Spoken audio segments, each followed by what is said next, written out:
காலையில நீங்க குடிக்கிற காஃபில இருக்கிறது பாலா?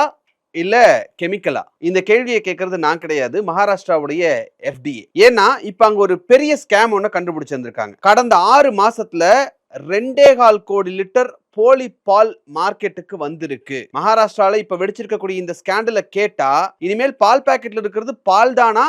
இல்ல கெமிக்கலா? அப்படின்னு நமக்கே ஒரு சந்தேகம் வர்ற மாரி இருக்கு. I will explain you what it is.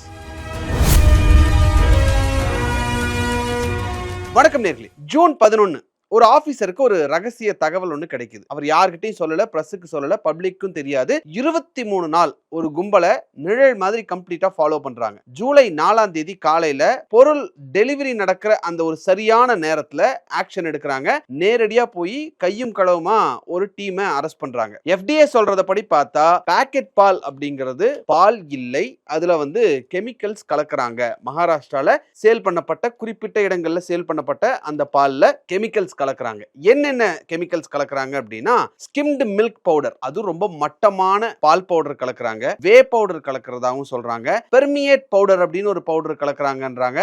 எமல்சிஃபயர், இது ஒரு இண்டஸ்ட்ரியல் கெமிக்கல், அது ஃபுட்லயும் யூஸ் பண்றாங்க. அது மட்டும் இல்லாம பாம் ஆயிலும் அதுல மிக்ஸ் பண்றாங்க அப்படின்னு சொல்றாங்க. இது வரைக்கும் ஓகே. ஆனா இன்னும் என்னென்னலாம் கலக்குறாங்க அப்படின்னா, ஷாம்பு, டிட்டர்ஜென்ட் கூட பால்ல கலக்குறாங்க அப்படிங்கிறது தான் மகாராஷ்டிராவுடைய FDA சொல்லியிருக்கக்கூடிய விஷயம். இதையெல்லாம் கலந்து 23 லட்சம் லிட்டர் போலி பால், அதோட டோட்டல் மதிப்புங்கிறது 9.2 crore ரூபீஸ்க்கான பாலை மார்க்கெட்ல வித்திருக்காங்க அப்படிங்கிறது தான் மகாராஷ்டிராவுடைய FDA சொல்லியிருக்கக்கூடிய ஒரு குற்றச்சாட்டு. சரி, இந்த கெமிக்கல்ஸ் எல்லாம் எதுக்கு யூஸ் பண்றாங்க, அது எப்படி அதுல யூஸ் பண்றாங்க, இந்த பால்ல யூஸ் பண்றாங்க அப்படிங்கிறது கொஞ்சம் இன்ட்ரெஸ்டிங்கா இருக்கு. என்னன்னா, எமல்சிஃபயர் அப்படிங்கறத யூஸ் பண்றாங்க. அது எதுக்கு அப்படின்னா, எண்ணெயும் தண்ணியும் பிரியாம பால் மாதிரி ஒட்டியே இருக்கிறதுக்காக இந்த எமல்சிஃபயர் அப்படிங்கிற ஒரு ஏஜென்ட்டை யூஸ் பண்றாங்க. ரெண்டாவது டிட்டர்ஜென்ட், அந்த பாலுக்குரிய நுரையும் அந்த ஒயிட்னஸும் வர்றதுக்காக டிட்டர்ஜென்ட் யூஸ் பண்றாங்களாம். பாம் ஆயில் யூஸ் பண்றாங்க. பால்ல ஃபேட் கண்டென்ட் இருக்கும்ல, அந்த ஃபேட் கண்டென்ட்டை டெஸ்ட் பண்ணா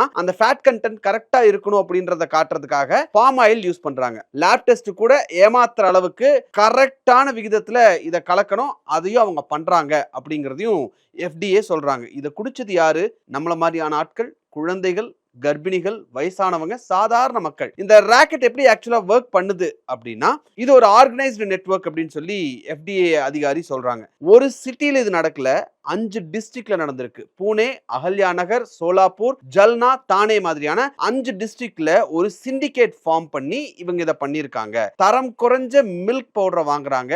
என்ன பேர்ல? கேட்டில் ஃபீட், தீவனம், மாட்டுக்கு போடக்கூடிய, ஆட்டுக்கு போடக்கூடிய தீவனம் அப்படின்ற பேர்ல இந்த லோ குவாலிட்டி மில்க் பவுடரை வாங்குறாங்க. யாருக்கும் சந்தேகம் வரக்கூடாது அப்படிங்கிறது.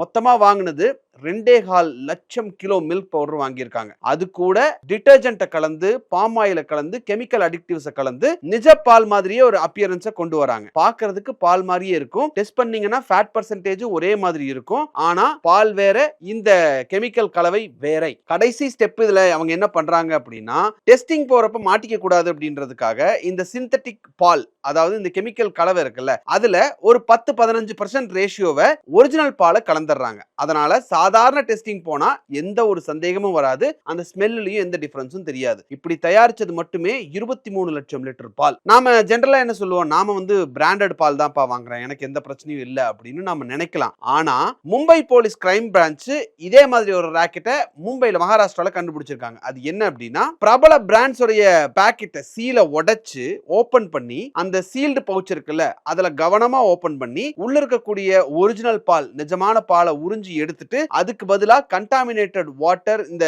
கெமிக்கல் மிக்சர் எல்லாத்தையும் கம்ப்ளீட்டா நிரப்புறாங்க. சோ அதுக்கப்புறம் நிரப்புனதுக்கு அப்புறம் ஹீட் சீலிங் மெஷினை வச்சு மறுபடியும் சீல் பண்ணி ஒரு பிராண்ட் நியூ பாக்கெட் மாதிரி இதை சீல் பண்றாங்க.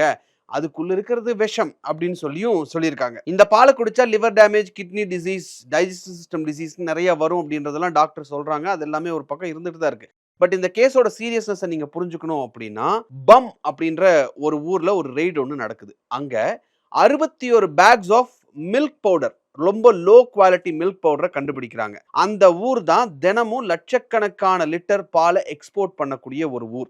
தினமும் 70 இருந்து 80 டன் கோவா ப்ரொடக்ஷன் பண்றாங்க. கோவா அப்படிங்கிறது இப்போ நம்ம பால் கோவா மாதிரியான இதுக்கெல்லாம் அந்த ஸ்வீட்ஸ், மிட்டாய் மாதிரியான பேடா சொல்லுவாங்கல்ல, அதுக்காக தயாரிக்கப்படக்கூடிய, நம்ம கடையில எல்லாம் வாங்குறோம்ல பால்கோவா, அந்த மாதிரியான விஷயத்துக்கு யூஸ் பண்ணக்கூடிய, மில்க் ஸ்வீட்டுக்கு யூஸ் பண்ணக்கூடிய ஒரு பேஸ். ஸோ இந்த சப்ளை செயின் அப்படிங்கிறது நம்ம குடிக்கிற பால்ல மட்டும் இல்ல, ஸ்வீட்ஸ் வரைக்கும் போயிருக்கு அப்படிங்கிறதையும் போலீஸ் ரிப்போர்ட்ஸ்ல சொல்றாங்க. ஸோ இது எப்படி வெளியே வந்தது அப்படின்னா, மே 25ஆம் தேதி மகாராஷ்டிராவோட எஃப்டிஏவா ஒரு புது கமிஷனர் பதவி ஏற்கிறார். அவர் பேரு துக்காராம் முண்டே. அவர் வந்ததும் ஒரு கேம்பெயின் ஒன்று லான்ச் பண்றார். சேஃப் ஃபுட் சேஃப் மகாராஷ்டிரா அப்படின்னு. அதுக்கப்புறம் தான் இந்த விஷயங்கள் எல்லாத்தையும் வெளியே கண்டுபிடிக்கிறாரு.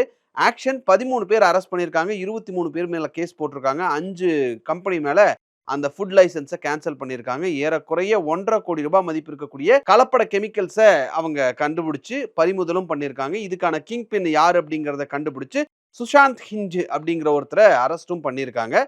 தப்பி ஓடினவங்களை பிடிக்க ஸ்பெஷல் இன்வெஸ்டிகேஷன் டீமும் போட்டிருக்காங்க. சட்டப்படி தண்டனை அப்படிங்கிறது ஒரு பக்கம் இருக்கு அப்படின்னாலும் இந்த கலப்படத்தை தடுக்கணும் அப்படின்றதுக்கு இன்னும் நிறைய ரெய்ட்ஸ் எல்லாம் நடத்தியிருக்காங்க. 18 இடத்துல ரெய்ட்ஸ் நடத்தியிருக்காங்க. 58 ஹோட்டல்ல இன்ஸ்பெக்ஷன்லாம் நடத்தினதுக்கு அப்புறம் ஒரு விஷயம் கண்டுபிடிக்கிறாங்க. மும்பை மாதிரியான ஒரு பெரிய பெரிய நகரங்கள்ல ஐஸ்கிரீம் கடை கூட இதுல தப்பல. ஐஸ்கிரீம் கடையில விற்கக்கூடிய பால், அந்த ஐஸ்கிரீமுக்கு மிக்ஸ் பண்ணக்கூடிய யூஸ் பண்ணக்கூடிய பால்ல கூட இந்த கலப்படம் இருக்கு அப்படின்றத கண்டுபிடிச்சு ஒரு சில ஐஸ்கிரீம் கடையுடைய லைசன்ஸையும் சஸ்பெண்ட் பண்ணியிருக்காங்க. இது மகாராஷ்டிராவோட கதை தான், வேற எங்கேயும் கிடையாது அப்படின்னு நம்ம சொல்ல முடியாது. அதுதான் ஆக்சுவல் நியூஸ்.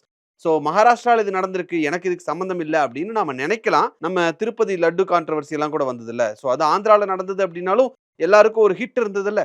அந்த மாதிரி மகாராஷ்டிராவில் இது நடந்ததுன்னு நம்ம தள்ளியும் போயிட முடியாது. ஏன்னா 2014 தமிழகத்துல அப்ப இருந்த பால்வளத்துறை அமைச்சர் ராஜேந்திர பாலாஜி இதே மாதிரியான ஒரு குண்டு தூக்கி போட்டார். ஃபுட் அடல்ட்ரேஷன் அப்படிங்கிறது ஒரு பிரச்சனை தான். ஆனா அது ஒரு குறிப்பிட்ட நகரத்துக்கோ இல்ல குறிப்பிட்ட டிஸ்ட்ரிக்ட்கோ இல்ல ஒரு குறிப்பிட்ட ஸ்டேட்டுக்கோ கிடையாது. ஒரு இடத்துல வாங்குற பொருள் அடுத்தடுத்த இடத்துக்கு டிராவல் ஆகுது அப்படிங்கறனால இது ஒரு நாடு தழுவிய நோய். நாம அடுத்த தடவை எந்த ஒரு பொருளையும் வாங்கும் போது இல்ல பால் வாங்கும் போதும் நமக்கு இருக்கக்கூடிய சந்தேகத்தை தீர்த்துக்க வேண்டியது நம்மளுடைய கடமையா இருக்கு. நாம தான் அதை பார்த்துக்க வேண்டிய ஒரு சிச்சுவேஷன் இருக்கு. ஸோ இந்த வீடியோ உங்களுக்கு இன்ஃபர்மேட்டிவா இருக்கு அப்படின்னு நீங்க நினைச்சீங்க அப்படின்னா இந்த வீடியோவை ஸ்கூல் ஸ்டூடெண்ட்ஸ் அண்ட் காலேஜ் ஸ்டூடெண்ட்ஸ்க்கு ஃபார்வர்ட் பண்ணுங்க. Let them know what is happening in the world. And இந்த வீடியோ உங்களுக்கு பிடிச்சிருக்கு அப்படின்னா இந்த வீடியோவை லைக் பண்ணுங்க, ஷேர் பண்ணுங்க, கமெண்ட் பண்ணுங்க, சப்ஸ்கிரைப் பண்ணுங்க. தேங்க்யூ. எல்லாருக்கும் வணக்கம். குழந்தைங்களுக்காக ஃபைனான்சியல் லிட்ரஸி மணி ஃபார் நத்திங்னு 2வது பார்ட். அண்ட் இதுல செக் எழுதுறது எப்படி, டெபாசிட் ஸ்லிப் எழுதுறது எப்படி, பணம் எப்படி வந்தது, பார்ட்டர்லேருந்து டிமானிட்டைசேஷன் வரைக்கும் எல்லாத்தையும் கவர் பண்ணியிருக்கோம். உங்க குழந்தைங்க அப் டு ஏஜ் 10, 12க்கு ரொம்ப யூஸ்ஃபுல்லா இருக்கும். இந்த புக் இப்போதைக்கு ஒரு ஸ்பெஷல் பிரைஸ்ல 450 ரூபாய்க்கு கொடுக்குறோம். இதை யூஸ் பண்ணிக்கங்க. நன்றி, வணக்கம். moneypage.com வெப்சைட்டை சப்ஸ்கிரைப் பண்ணுங்க. ஒரு வாரத்துக்கு 4 ப்ரீமியம் ஆர்டிக்கலும் ஃப்ரீ ஆர்டிகல்ஸ் ஒரு 10லேருந்து 15 நாங்கள் போடுறோம். இது சப்ஸ்கிரிப்ஷன் ஒரு மாதத்துக்கு 99 ரூபா தான். இங்கே சொல்கிற கான்செப்ட்ஸை கிரேட்டாக எக்ஸ்பேண்ட் பண்ணி போடுறோம். நீங்கள் படிச்சிங்கன்னா உங்களுக்கு யூஸ்ஃபுல்லாக இருக்கும். நன்றி, வணக்கம். வணக்கம். குழந்தைங்களுக்காக ஒரு புஸ்தகம் லான்ச் பண்ணோம். அது ரொம்ப சக்ஸஸ்ஃபுல்லாக இருக்குது. யாருக்கெல்லாம் அந்த புஸ்தகம் போகணுமோ எங்கள் டீமுக்கு கான்டாக்ட் பண்ணுங்கள். கீழே இருக்கிற நம்பர்லேயும் வெப்சைட்லேயும் கான்டாக்ட் பண்ணிங்கன்னா உங்களுக்கு அந்த புஸ்தகத்தை நீங்கள் வாங்கிக்கலாம். மற்ற எங்கள் புஸ்தகமும் அவைலபிள். எங்கள் வெப்சைட் மூலமாகவும் வாங்கலாம். கீழே இருக்கிற வாட்ஸ்அப் நம்பர்லேயும் மெசேஜ் அனுப்பலாம். நன்றி, வணக்கம்.